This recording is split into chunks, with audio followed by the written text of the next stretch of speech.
Hello दोस्तों, मैं आप सभी लोगों का हार्दिक स्वागत करता हूँ मेरी इस यूट्यूब चैनल में जिसका नाम है जीटीयू स्टूडेंट्स।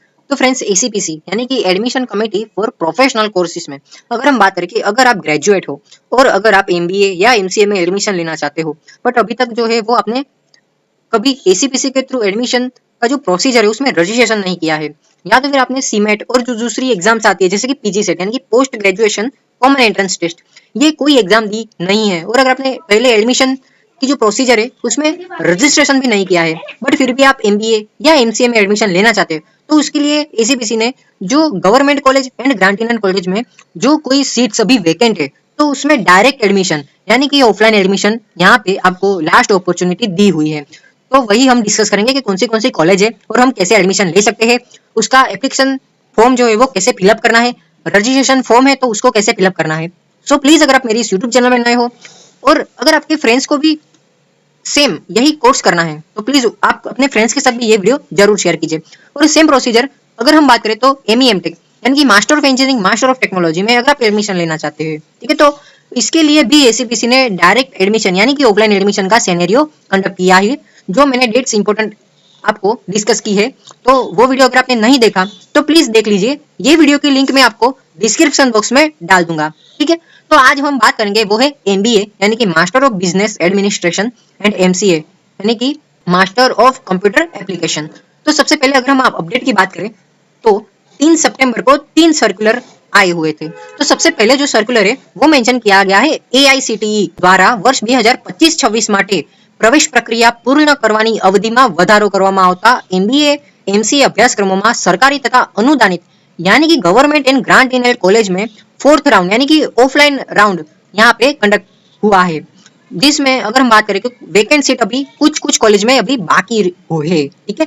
तो उसमें डायरेक्ट एडमिशन होगा यानी कि ऑफलाइन एडमिशन होगा। तो उसके लिए प्रोसीजर क्या रहेगी, तो देखो सबसे पॉइंट नंबर 1 में मेंशन किया गया है एमबीए एमसीए में अभ्यास ક્રમમાં ચોથા ઓફલાइन રાઉન્ડની પ્રવેશ પ્રક્રિયા બાદ સરકારી તથા અનુદાનિત માં due to non allotted and cancellation vacant seats છે।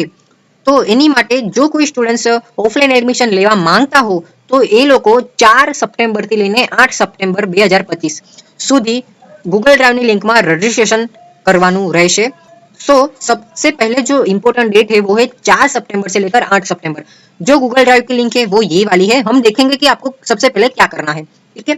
और साथ ही में आपको एप्लीकेशन फॉर्म ये वाला है वो आपको फिलअप करना है और जो भी डॉक्यूमेंट्स की नीड है तो वो भी हम देखेंगे। तो सबसे पहले अगर हम डेट की बात करें तो देखो प्रवेशनी कार्यवाही यानी कि जो आपको एडमिशन लेना है वो 9 तारीख को आपको कहाँ पे जाना पड़ेगा ऑफलाइन एडमिशन के लिए, तो 10 बजे या तो फिर 10 बजे से पहले एसीबीसी एलडी इंजीनियरिंग कॉलेज में आपको एसीपीसी बिल्डिंग में आपको जाना रहेगा, ठीक है। यहाँ पे सबसे पहले मेंशन आप ध्यान में रखना कि जो स्टूडेंट्स को आपको एडमिशन लेना है वो स्टूडेंट्स वहां पे होना चाहिए। कई बार स्टूडेंट्स क्या करते हैं कि अपने पेरेंट्स को या तो फिर अपने फ्रेंड्स को बोल देते हैं कि तू मेरा एडमिशन कर ले यहाँ पे, बराबर। तो ऐसा नहीं चलेगा, एज अ स्टूडेंट्स आपको एडमिशन लेना तो आपका होना वहां पे अनिवार्य है, ठीक है। तो सबसे पहले अगर हम बात करें तो क्या करना है कि भाई 4 से लेकर 8 सितंबर तक आपको 2-3 काम कर लेने हैं। सबसे पहले fill the registration details through Google link, download the Google form, बराबर। All CMAT non CMAT candidates can participant यानी कि कोई ऐसे स्टूडेंट्स है जिन्होंने सीमेट दी है तो वो भी पार्टिसिपेंट कर सकते हैं, जिन्होंने सीमेट एग्जाम नहीं दी है वो भी पार्टिसिपेंट कर सकते हैं। और अनदर जो आता है वो है पीजी सेट एग्जाम, अगर आपने पीजी सेट एग्जाम नहीं भी दी है तो भी आपको एडमिशन मिलेगा। फिर 8 तारीख के बाद क्या होता है तो भी merit declaration basis on registration received through Google form as पर एसीबीसी प्री रिलीजन रूल, यानी कि 8 तारीख को रात के 8 बजे के बाद एक मेरिट आएगा। वो मेरिट जो भी आएगा तो वो आप इस वेबसाइट पे देख सकते हो, या तो फिर डोंट वरी आप मेरी इस यूट्यूब चैनल को सब्सक्राइब कर दीजिए, मेरे इंस्टाग्राम को फॉलो कर दीजिए, तो जो भी मेरिट आएगा तो वो मैं आपको उस स्टोरी के थ्रू आपको मेंशन कर दूंगा, ठीक है।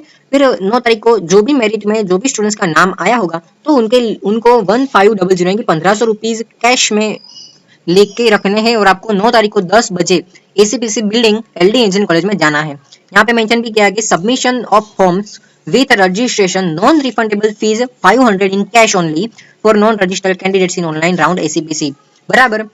for admission confirmation male candidates if any, यानी कि कोई मेल है तो उनको 1500 रुपए, या शायद जो फीमेल है उनको 500 रुपीज है। Offline counselling and admission allotted in ACPC building LD engineering college में यहाँ पे आपको जाना है, नवरंगपुरा, ठीक है। અરજી કરેલ વિદ્યાર્થીઓનું એસીપીસી ના નિયમ મુજબ મેરિટ લિસ્ટ બનાવી તેના આધારે રૂબરૂ કાઉન્સેલિંગ દ્વારા ખાલી રહેલ બેઠક પર પ્રવેશ ફાળવણી કરવામાં આવશે. જે વિદ્યાર્થીઓ અગાઉની પ્રવેશ પરીક્ષા દરમિયાન કોઈપણ સંસ્થા ખાતે પ્રવેશ મેળવેલ હોય અને આ પ્રક્રિયા દરમિયાન અન્ય સંસ્થા ખાતે પ્રવેશ મેળવે તો અગાઉ मेलवेल प्रवेश की कैंसलेशन एप्लीकेशन जूनी संस्था खाते जमा करवानी रहेगी.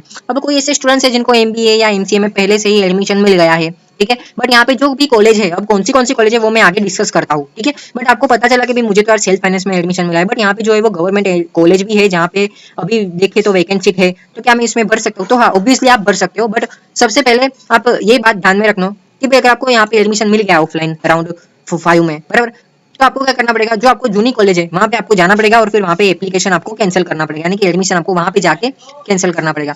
फिर क्या है कि जे विद्यार्थीओએ અગાઉ એસીપીસી ખાતે ઓનલાઈન કે પછી ઓફલાઈન રજીસ્ટ્રેશન કરીને 500 રૂપિયા રજીસ્ટ્રેશન ફી ભરેલ છે તેમણે ફરીથી રજીસ્ટ્રેશન ફી ભરવાની રહેતી નથી. यानी कि एक बार किसी ने एसीपीसी में अगर फी पेमेंट कर दिया है तो आपको एप्लीकेशन फॉर्म डाउनलोड करना है और अगेन यहाँ पे 500 रुपये या तो फिर 1500 रुपये आपको भरने की जरूर नहीं है, ठीक है, बट आपके पास एक ऐसी डॉक्यूमेंट होना चाहिए जहाँ पे आपने 1500 रुपये या तो फिर 500 रुपये पेमेंट किया है, तो उसको आपको पता होना चाहिए कि वो एप्लीकेशन फॉर्म आपको आपके पास टूंक में होना चाहिए. फिर क्या है, उपरोक्त सिवायना एसीपीसी खाते अगाऊ रजिस्ट्रेशन करेल विद्यार्थियों 500 रजिस्ट्रेशन फी रोकड़ाમાં ભરવાની રહેશે, बराबर. यानी कि जैसे कि आपने पहले एडमिशन नहीं किया होगा, बराबर, तो आपको 1500 रुपये या तो फिर 1500 नॉन रिफंडेबल फी आपको कैरी करनी है, इन कैश आपको रखना है. फिर क्या है कि प्रवेश इच्छुक दरेक विद्यार्थीए गूगल लिंक भरवा उपरांत फॉर्म માટે ઉપર આપેલ લિંક પરથી ફોર્મ ડાઉનલોડ કરી તેની સાથે ગ્રેજ્યુએશનની માર્કશીટ, ગ્રેજ્યુએશનનું પ્રમાણપત્ર, જાતિનું પ્રમાણપત્ર, સીમેટ સ્કોર, પરીક્ષા આપેલ હોય તો પાસપોર્ટ સાઇઝનો ફોટો વગેરે ફોર્મની સાથે જોડી કાઉન્સેલિંગના દિવસે રૂબરૂ હાજર રહેવાનું રહેશે. તેમજ पुरुष उम्मीदवार 1500 रुपया टोकन ट्यूशन फी माटे लावाना रहेशे. अगर जो सबसे पहले मैं अगर बात करूं तो अगर आप फीमेल कैंडिडेट हो तो 500 रुपये तक आपको कैश में रखना है आपके साथ, और अगर आप स्टूडेंट हो यानी कि बॉय हो तो आपको 1500 रुपये ट्यूशन फी आपको कैरी करनी है. सेकंड थिंग है, देखो आपने अगर डिग्री किया होगा तो आपके पास मार्कशीट होगी, बराबर, सेमेस्टर 1 से लेकर सेमेस्टर 8 तक. अगर आपने डिप्लोमा किया होगा तो डिप्लोमा की फाइनल ईयर की सर्टिफिकेट और कॉन्वोकेशन सर्टिफिकेट, प्रोविजनल सर्टिफिकेट और सेमेस्टर 1 से लेकर सेमेस्टर 6 तक मार्कशीट. और मैं आपको हमारी दरख्वास्त है आप सबने कि आप जो है वो जेरोक्स भी अपने साथ रखना. फिर ग्रेजुएशन का सर्टिफिकेट, अगर आपके पास प्रोविजनल है तो प्रोविजनल भी रखना. अगर आपके पास फाइनल डिग्री सर्टिफिकेट यानी कि कॉन्वोकेशन सर्टिफिकेट है तो वो भी आपके साथ कैरी करना. जो भी मार्कशीट है वो भी आपके साथ कैरी करना. अगर आप क्लास 10th के बाद डिप्लोमा किया होगा तो क्लास 10th की मार्कशीट और लिविंग सर्टिफिकेट होगा, ठीक है, तो वो भी आपको अपने साथ रखना है. अगर आपने 12th किया होगा तो 12th की मार्कशीट और 10th की मार्कशीट आपको साथ में रखनी है और साथ में उसकी जेरोक्स भी और लिविंग सर्टिफिकेट भी आपके पास होना चाहिए. फिर आप जो भी कास्ट में हो, शायद एससी यानी कि ओबीसी, एससी एसटी जो भी कास्ट में हो तो उसका कास्ट सर्टिफिकेट और उसकी जेरोक्स भी आपके साथ रखनी है. फिर अगर किसी ने सीमेट एग्जाम दी होगी तो उसका स्कोर कार्ड उसके पास होगा तो वो स्कोर कार्ड भी आपको रखना है, और पासपोर्ट साइज का फोटो रख सकते हो अपने पास और रखना ही है. फिर आप गम जिसको हम गुंदर बोलते हैं तो वो भी आप अपने साथ रखना. स्टेपलर भी आप अपने साथ रखना और फिर 2 पेन ब्लैक और ब्लू वो भी आप अपने साथ रखना, ठीक है. फिर क्या है कि प्रवेश कायमी यानी कि कन्फर्म કરવા માટે અસલ પ્રમાણપત્રો અર્થે આવશ્યક હોય સાથે રાખવાના. વિદ્યાર્થીએ પ્રવેશ મેળવ્યા બાદ સંસ્થા ખાતે કોઈ પણ અસલ પ્રમાણપત્રો જમા કરવાના રહેશે નથી. આ પ્રવેશ પ્રક્રિયા દરમિયાન પ્રવેશ મળશે જ તેની કોઈ બાંયધરી આપવામાં આવતી નથી, બરાબર. વધુ વિગત તેમજ લેટેસ્ટ અપડેટ્સ માટે આ વેબસાઇટ ઉપર તમારે वारंवार जोतु રહેવાનું. यानी कि इसमें मेंशन किया कि भी यहाँ पे जो भी कॉलेज मेंशन की गई है उसमें आपको डेफिनेटली एडमिशन होगा, ऐसा अनिवार्य नहीं है, ठीक है.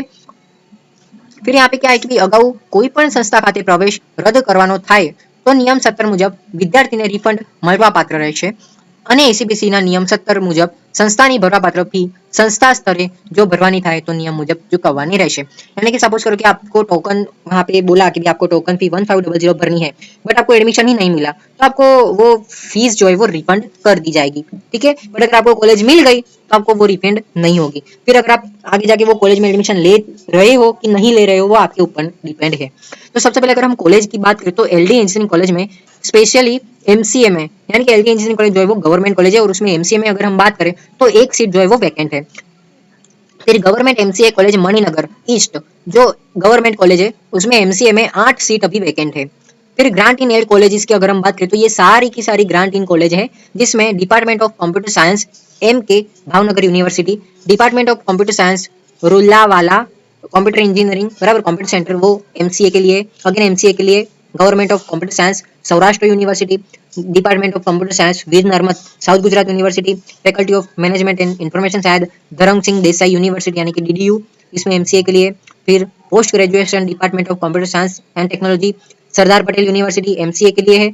और फिर लास्ट फैकल्टी ऑफ टेक्नोलॉजी यानी कि एमएसयू वडोदरा, उसमें भी एमसीए के लिए। अगर हम सीट की बात करें तो एक है, फिर 4, 2, 3, 6, 0 और 4। तो इस प्रकार ये जो है वो एमसीए के लिए है। अगर हम एमबीए के लिए बात करें तो एमबीए के लिए ये सारे इंस्टीट्यूट ग्रांट इन एड है, जो यहाँ पे देख सकते हो कि भी department of business administration Bhavnagar में कोई वैकेंसी नहीं है। फिर डीडीयू नडियाद में एमबीए के लिए 6 सीट वैकेंट है, बराबर। अब आपको एक क्वेश्चन होगा कि भाई ग्रांट इन एड में फीस कितनी होगी, तो उसके लिए आप एमबीए की ये वाली वेबसाइट पे आप देख सकते हो, ठीक है। फिर अगेन भुज में अगर हम बात करें तो एक सीट अभी वैकेंट है। फिर एमएससी वडोदरा में एमबीए के लिए एक सीट वैकेंट है। फिर एचएनजीयू पाटन जो यूनिवर्सिटी है, तो उसमें भी 26 सीट अभी एमबीए के लिए बाकी है। फिर सरदार पटेल यूनिवर्सिटी जो है उसमें 2 सीट है। फिर Smt RD Gardi department of business management, इसमें अगर हम बात करें तो 8 सीट। और फिर लास्ट जो है वो department of business and industrial management Veer Narmad South Gujarat university में 6 सीट अभी बाकी है। तो इस प्रकार ये लिस्ट है जो आपको देख लेनी है। वैसे आपको चिंता करने की कोई जरूरत नहीं है। ये जो इम्पोर्टेंट डॉक्यूमेंट है, ये साथ में ये रजिस्ट्रेशन का जो लिंक है ये, और जो एप्लीकेशन फॉर्म है, तो ये सभी के लिंक मैं आपको डिस्क्रिप्शन बॉक्स में डाल देता हूँ, तो आपको कोई चिंता नहीं रहेगी। अब आपको रजिस्ट्रेशन जो है वो कैसे करना है, तो देखो ये एक रजिस्ट्रेशन की लिंक है। जो डेडलाइन की बात करें तो 8 सितंबर 10 बजे सुबह ये लिंक एक्सपायर हो जाएगी, ठीक है। तो अगर आप जस्ट सोच रहे हो कि भी मैं ले लूँ एडमिशन की क्या करूँ, तो अभी के अभी यही लिंक आपको भर दो। तो सबसे पहले यहाँ पे ईमेल आईडी लिखना है, जो मैं लिख देता हूँ। तो यहाँ पे मैंने अपना ईमेल आईडी जो है वो लिख दिया है। अब नेम ऑफ द कैंडिडेट, यहाँ पे आप अपना नाम जो है वो लिख सकते हो। फिलहाल मैं मेरा ये वाला नाम लिख लेता हूँ। अगर आप मेल हो तो मेल यहाँ पे चूज कर सकते हो, फीमेल हो तो फीमेल। फिर यहाँ पे डेट ऑफ बर्थ, तो आपकी जो भी डेट ऑफ बर्थ है तो वो आप यहाँ पे लिख सकते हो, ठीक है। फिर आपका मोबाइल नंबर, तो जो भी आपका मोबाइल नंबर है वो आपको अपना रियल वाला मोबाइल नंबर लिखना है। तो यहाँ पे सपोज करो मैंने अपना मोबाइल नंबर लिख दिया। कैटेगरी, अब आप जो भी कैटेगरी में आते हो, बराबर, तो ये आपको सिलेक्ट करना है। अगर आप एससीबीसी में हो तो आपको नॉन क्रिमिनल सर्टिफिकेट होगा, तो वो यहाँ पे आपको क्लिक करना है। अगर नहीं होगा तो भी नो इश्यू, आप क्लिक कर सकते हो। फिर कैटेगरी का जो डॉक्यूमेंट है, बराबर, अगर आप एससीबीसी में आते हो तो पीडीएफ आपको अपलोड करना है, मैक्सिमम 1 MB तक, वो आपको ऐड कर देना है, बराबर। और नोट करके यहाँ पे मैंडेटरी नहीं है, बट अगर आपके पास है डॉक्यूमेंट तो आप जरूर अपलोड करना। फिर अप्लाई फॉर, तो आप एमबीए में अगर अप्लाई करना चाहते हो, ठीक है, तो 500 रुपये। एमसीए में अगर एडमिशन लेना चाहते हो तो 500 रुपीज। एमबीसी ये पता नहीं क्या है, उसके लिए 750 रुपये है। यानी कि अगर आप चाहते हो कि भाई मुझे एमबीए या तो फिर एमसीए दोनों में से कोई भी एक मुझे मिले, तो आप यहाँ पे थर्ड ऑप्शन के ऊपर क्लिक कर सकते हो। फिर ऑल ग्रेजुएशन मार्कशीट, यहाँ पे आप अगर आपने डिप्लोमा किया होगा तो डिप्लोमा की सेमेस्टर 1 से लेकर 6 तक कॉपी प्लस कॉन्वोकेशन सर्टिफिकेट। फिर अगर आपने ग्रेजुएशन कंप्लीट किया है ऑब्वियसली, बराबर, तो सेमेस्टर 1 से लेकर 6 तक, या तो फिर अगर आपने रेगुलर में किया है तो 1 से लेकर 8 तक, बराबर। ये सब की डिटेल्स आपको एज अ पीडीएफ कंबाइन करनी है, और फिर पीडीएफ में मैक्सिमम 10 MB तक आपको यहाँ पे अपलोड करना है। फिर यहाँ पे है perform registration for MBA MCA 2026। तो अगर आपने पहले अगर एमबीए या एमसीए में ऑनलाइन रजिस्ट्रेशन किया होगा तो आपके पास एक एप्लीकेशन नंबर होगा, ठीक है। अगर नहीं होगा, नहीं किया है तो नो करना है, अगर करना है तो यस। अभी मैं फिलहाल नो करता हूँ, फिर यहाँ पे नेक्स्ट करता हूँ, बराबर। तो ओके, मैं यहाँ पे नेक्स्ट नहीं कर सकता ड्यू टू मैंने मार्कशीट किया तो फिर कुछ ऐसा अपलोड नहीं किया है। बट डोंट वरी, अगर आप आगे इसमें जाते हो तो सिंपली जो भी प्रोसीजर है तो वो आप फॉलो कर सकते हो। ये तो मैंने ये रजिस्ट्रेशन लिंक की बात कर ली है। अब सेकंड थिंग वो है एप्लीकेशन फॉर्म। तो उसमें सबसे पहले क्या करना है कि ये देखो, आपको इसकी प्रिंट निकाल लेनी है। और मैं आपको इन्फॉर्म करना चाहूंगा कि आप प्रिंट तो निकाले, साथ ही में 2 जेरॉक्स कॉपी भी आपके साथ कैरी करें, ताकि इसमें कोई भूल हो जाए तो आप दूसरी बार अपने साथ वो जो भूल हुई है वो आप सुधार सके, ठीक है। सबसे पहले यहाँ पे फॉर ऑफिस यूज ओनली यहाँ पे है, तो आपको यहाँ पे कुछ नहीं करना है। यहाँ पे अच्छा वाला आपको पासपोर्ट साइज का फोटो यहाँ पे गुंदर की हेल्प से आपको चोटाना है। फिर यहाँ पे नेम ऑफ कोर्स अप्लाइड, बराबर। अब यहाँ पे देखो, देखने जाए तो रजिस्ट्रेशन फी जो है ये, तो यहाँ पे 2 ऑप्शन दिए गए थे। पहला तो एमबीए, अगर आप एमबीए में लेना चाहते हो तो एमबीए, एमसीए में लेना चाहते हो तो एमसीए। और यहाँ पे थर्ड ऑप्शन है कि भी चाहेगा अगर मुझे एमबीए में मिला तो भी ठीक, नहीं मिला तो एमसीए में मैं लेना चाहता हूँ, ठीक है। तो यहाँ पे अगर कोई ऐसा ऑप्शन नहीं दिया है तो आप यहाँ पे कोरा यहाँ पे छोड़ सकते हो। मगर आपका टारगेट है कि भी नहीं यार मुझे एमबीए में ही एडमिशन लेना है, तो आप एमबीए चूज कर सकते हो। अगर आप एमसीए में लेना चाहते हो तो एमसीए यहाँ पे आप चूज कर सकते हो। नेम ऑफ एप्लीकेंट, यहाँ पे आपका जो ग्रेजुएशन की मार्कशीट के हिसाब से जो आपका नाम है कैपिटल लेटर में आपको लिखना है। यहाँ पे जेंडर आपकी चूज कर लेनी है, अगर आप मेल हो तो मेल, फीमेल हो तो फीमेल, ठीक है। ड्यूअल आपको नहीं क्लिक करना है। फिर डेट ऑफ बर्थ आपका जो भी हैप्पी बर्थडे टू यू जिस तारीख पे हुआ होगा तो वो यहाँ पे मेंशन करना है।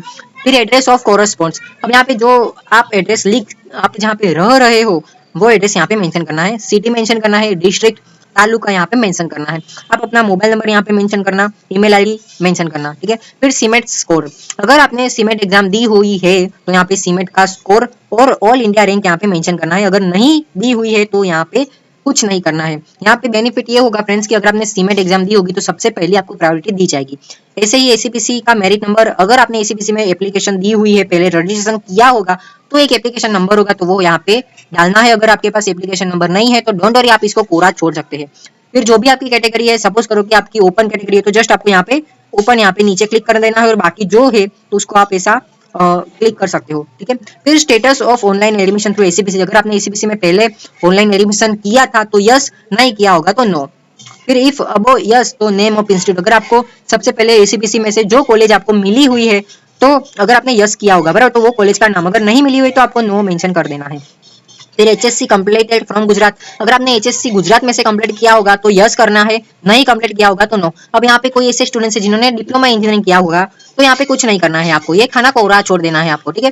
फिर ग्रेजुएशन डिग्री, अब यहाँ पे जो भी डिग्री आपने अगर मैकेनिकल इंजीनियरिंग में से किए हुई है तो बीई इन मैकेनिकल ऐसा लिखना है, ठीक है। या तो फिर आप बैचलर ऑफ इंजीनियरिंग भी लिख सकते हो। सीट नंबर यानी कि आपको यहाँ पे एनरोलमेंट नंबर आपका लिखना है। फिर month and year of passing, तो आपका मंथ जो भी प्रोविजनल डिग्री सर्टिफिकेट में मेंशन किया होगा मंथ एंड ईयर तो वो यहाँ पे आपको लिखना है। देन आफ्टर 12th नंबर का पॉइंट है ग्रेड ऑफ ग्रेजुएशन। अब यहाँ पे सीजीपीए आपको मेंशन कर लेने हैं। सपोज करो कि आपके 8 सीजीपीए है आउट ऑफ 10 तो 8 डिवाइड बाय 10 ऐसा आपको लिखना है, ठीक है। फिर इक्विवेलेंट परसेंटेज, सो आपको अगर आपको 8 सीजीपीए है तो सिंपल आप गूगल में लिखना कि भाई सीजीपीए टू परसेंटेज कैलकुलेट। सो आपको 8% 8 सीजीपीए के जो भी परसेंटेज होंगे तो वो आपको यहाँ पे मेंशन करने हैं। फिर इंस्टीट्यूट ऑफ ग्रेजुएशन, बराबर, आपने जो भी ग्रेजुएशन जिस कॉलेज में से किया होगा तो वो यहाँ पे मेंशन करना है। Then after university name of graduation and state, तो यूनिवर्सिटी अगर आपने गुजरात टेक्नोलॉजिकल यूनिवर्सिटी में से आपने ग्रेजुएशन कंप्लीट किया होगा तो गुजरात टेक्नोलॉजिकल यूनिवर्सिटी का नाम आएगा, स्टेट में गुजरात। फिर यहाँ पे मेंशन किया गया है are you eligible for local government sponsored scholarship, तो यस कर लेना है। If yes then mention name of the scholarship, यानी कि अगर आप सपोज करो कि भी ग्रेजुएशन में आप डिजिटल गुजरात की स्कॉलरशिप ले रहे थे तो आपको यहाँ पे मेंशन करना है डिजिटल गुजरात। अगर सपोज करो कि ग्रेजुएशन के पीरियड में अगर आप एमवाईएसवाई स्कॉलरशिप ले रहे थे तो मुख्यमंत्री युवा स्वावलंबन योजना ऐसा मेंशन कर लेना है। अगर आपको ग्रेजुएशन के टाइम में कोई स्कॉलरशिप नहीं मिलती थी तो यहाँ पे नो मेंशन करना है। फिर यहाँ पे डिक्लेरेशन में यहाँ पे यस कर देना है आपकी। फिर यहाँ पे डेट एंड प्लेस आप लिख सकते हो। सिग्नेचर ऑफ पेरेंट, यानी कि आपकी पेरेंट्स की सिग्नेचर और यहाँ पे आपकी सिग्नेचर आपको मेंशन कर देनी है। फिर ओके, यहाँ पे जो भी डॉक्यूमेंट है बराबर तो आपको यहाँ पे यस एंड नो यहाँ पे मेंशन कर लेना है। तो सपोज करो कि सीमेंट का स्कोर अगर आपके पास है तो यहाँ पे यस लिख लेना है, या तो फिर वाई आप लिख सकते हो, अगर नहीं है तो नो लिखना है, यानी कि एन लिख सकते हो। फिर डिग्री प्रोविजनल सर्टिफिकेट, ऑब्वियसली सभी के पास प्रोविजनल सर्टिफिकेट तो होगा, तो यहाँ पे वाई लिख लेना है। फिर all marksheet along with final marksheet, बराबर, ऑब्टेन परसेंटेज मार्क सीजीपीए, यानी कि फाइनल ईयर की मार्कशीट सभी आपको अटैच कर देनी है इस फॉर्म के साथ, ठीक है। तो इस वजह से आपने फॉर्म में अटैच किया होगा तो यस लिखना है, यानी कि वाई लिखना है। फिर इन केस सीजीपीए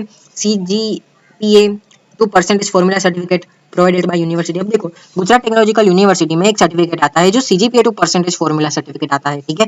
तो वो आपको कैसे गुजरात टेक्नोलॉजिकल यूनिवर्सिटी के जो स्टूडेंट पोर्टल है उसमें से कैसे आपको निकालना है तो उसके रिलेटेड भी मैंने वीडियो बनाया हुआ है, बट ये जनरली कहीं पे भी नहीं मांगते हैं। सो अगर आपके पास नहीं भी है तो आप नो लिख सकते हो, यानी कि एन आप लिख सकते हो। बट अगर आपको चाहिए है वो सर्टिफिकेट, अगर आपके पास है तो यस लिखना है, नहीं है तो कोई बात नहीं।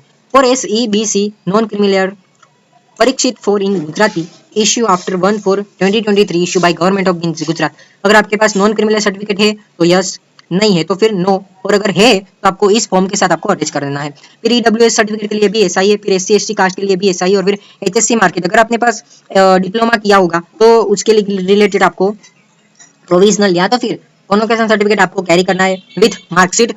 एंड अगर आपको 10th के बाद आपने किया होगा तो ऑब्वियसली आपके पास धोरण 10 यानी कि स्टैंडर्ड 10 की मार्कशीट होगी, लिविंग सर्टिफिकेट होगा, तो वो भी आपको यहाँ पे जेरोक्स यहाँ पे अटैच करना है। जो भी मैंने बोला ना फ्रेंड्स, तो वो आपको जेरोक्स यहाँ पे मेंशन करनी है, यानी कि उसके साथ अटैच करनी है, और साथ में आपके पास ओरिजिनल डॉक्यूमेंट भी आपको कैरी करने हैं। तो आई जस्ट होप कि ये MBA और MCF की रिकॉर्डिंग मैंने, आई नो कि थोड़ा वीडियो लंबा हुआ होगा, बट मैंने टोटली जानकारी आपको दी है। फिर भी अगर आपके माइंड में कोई भी डाउट है, कोई क्वेश्चन है, तो आप मुझे डायरेक्टली इंस्टाग्राम पे मुझे मैसेज कर सकते हो, या तो फिर आप मुझे इसी वीडियो के कमेंट सेक्शन में कमेंट कर सकते हो। ठीक है, तो मिलते हैं फ्रेंड्स अगली वाली वीडियो में ऐसी ही हेल्पफुल वीडियो के साथ। तब तक के लिए bye bye and please do like share and subscribe this channel GTU students. Thank you so much.